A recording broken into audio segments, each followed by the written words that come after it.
Hi, you're listening to Philip DeBella, and this is Flashcast by PDB. Today, well, I'm sipping on a coffee. Sorry there. But of course, Mr. Coffee can't not be drinking coffee. So I'm enjoying a nice piccolo made on Ray's beautiful new creation. So having a coffee and going to talk about how to build an effective team. And I have covered teamwork in the past, but in this Flashcast, I really want to cover the concept of teamwork from the point of view of how to build an effective team regardless, and it's not always from the top up, of top down. So, but within any level of the organisation, doesn't matter where you sit in the organisation. How do you build an effective team? Well, to me, the number one thing is build trust and respect. You need to nurture your team. You need to build trust and respect. That is the highly important to building an effective team. When people trust you, they'll respect you. When they respect you, they will trust you. And we see that often with politicians, that, people that aren't trusted aren't respected, and those that are not respected, it's because they're not trusted. So it's imperative that we build trust and respect when we're working within a team and building a team. And of course, this is not just if you're leading a team. This is when you're part of a team. So this Flashcast really tackles the concept of teamwork, but no matter what your position is, and no matter whether you own an organisation or not, we do not operate on our own unless we're a sole trader, and I don't think there's many sole trading businesses around. So whether it's a team of 2, a team of 200, I'm going to be covering, and no matter what the position, how do we build an effective team? Number 1 is build trust and respect. Number 2 is be true to your word. It's be authentic. Constantly make sure that you're authentic. Make sure that you're true to your word, that you're doing everything you say. Another word of this is integrity. To me, integrity is all about doing what you say you're going to do. Another way to put it is authenticity. Be authentic and true to your word. Make sure that you're being reliable. So being true to your word is all of these things. Being reliable, being there for when people say that they need you, that you say you're going to be there, you are there for them. Be true to your word. Do as you say, because this is going to ensure that you do build an effective team and work within an effective team. Number 3 is make sure that when you're organising meetings, it's for everybody. So take everybody along on the journey. Nobody likes, hidden door conversations. And I've always had a policy in my organisation that most meetings should be open door meetings. I love stand-up meetings. I love walking around the place and catching up with people. You don't need to be scheduling meetings and all the rest of it in order to catch up with people and organise. But more importantly, make sure that everyone is part of that meeting that needs to be. It's always better to get everybody in a room. When you're not sure, get everybody in the room of who it applies to, because then you don't get the Chinese whispers. You want to build an effective team, make sure that when you're organising meetings, everybody's in the room that needs to be in the room. The next one is make sure that you tackle conflict early.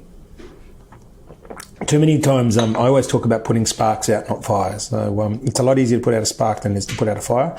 Tackle conflict early. When conflict occurs, and it will occur, and it'll occur often, it's your opportunity to show exactly what the culture of the organisation, of the team, is going to be. And again, this doesn't matter whether you lead the team or work within the team. You need to make sure that you tackle conflict early. Put out those sparks, look for the warning signs, and make sure that you're putting out conflict early.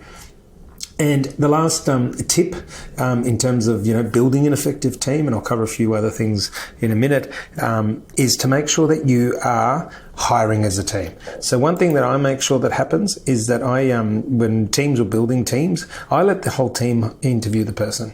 So whether you want to get it down to the final 3 and then have the team, have a coffee catch up with the person that's going to join the team, it's always a great idea to make sure that you have team members to interview team members. I think it's really important. It's fantastic to have other people interview team members, because it sets the culture, it talks about the organisation, and let's face it, these are the people that ultimately have to work with the people. So you need to make sure that everybody is going to like the new person that comes in, because we've had the situation where at times you bring in a new person into the mix and you have issues, and it can disrupt a team very, very quickly, because often the person that's coming in won't have the things we talk about. They won't be trusted. They won't be respected. They haven't built that trust and respect yet.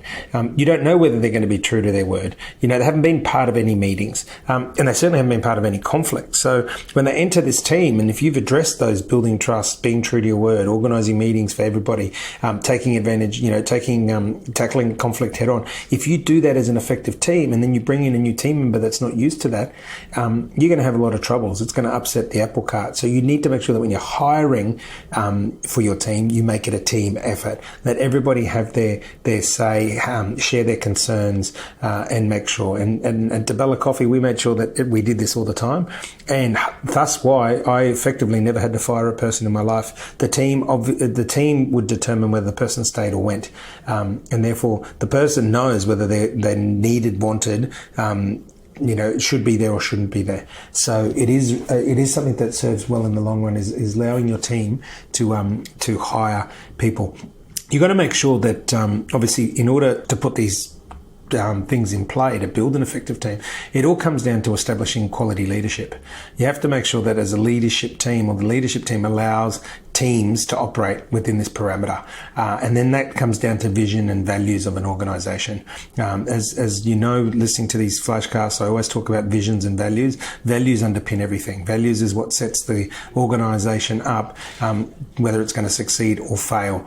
So as a team, you have to work within the vision and the values of the organization. And that comes down to the leadership. You need to establish relationships with each other, from the top up right down to the bottom. So as a team, you need to make sure you've got those relationships within the organization so that you can function effectively as a team. You need to make sure that you're building relationships not just with each other within your team, but external to your team. And you keep hearing that word about relationships, and relationships are based on emotional engagement. You need to build a quality emotional engagement platform with everyone within the organization. And of course, within your team, it'll take it to that next level.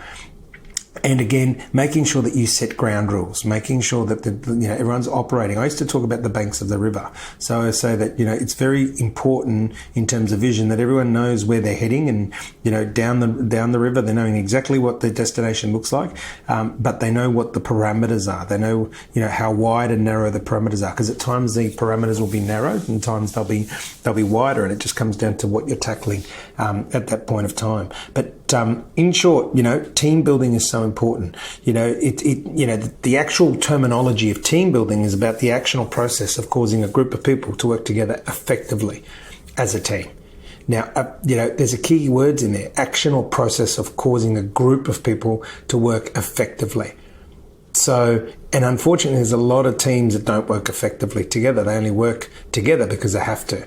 And you'll find that teams that are working together because they have to haven't followed those fundamentals. They don't have the trust and respect of each other.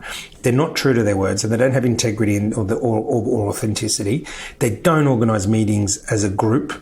They go off in their own little tangents. They don't tackle conflict. They rather talk about conflict to other people rather than address it with the people they need to. And they probably certainly don't hire as a team. So there's not that unity. So in summary, if you want to build an effective team and you want to be part of an effective team, then you need to make sure that you're building trust and respect. You're true to your word. So lots of integrity and authenticity.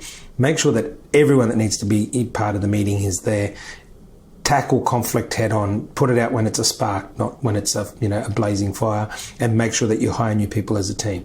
And I can assure you that if you address these principles, that you're well on your way to working within or building an effective team. Until next time, you've been listening to Phil Di Bella, and this is Flashcast by PDB.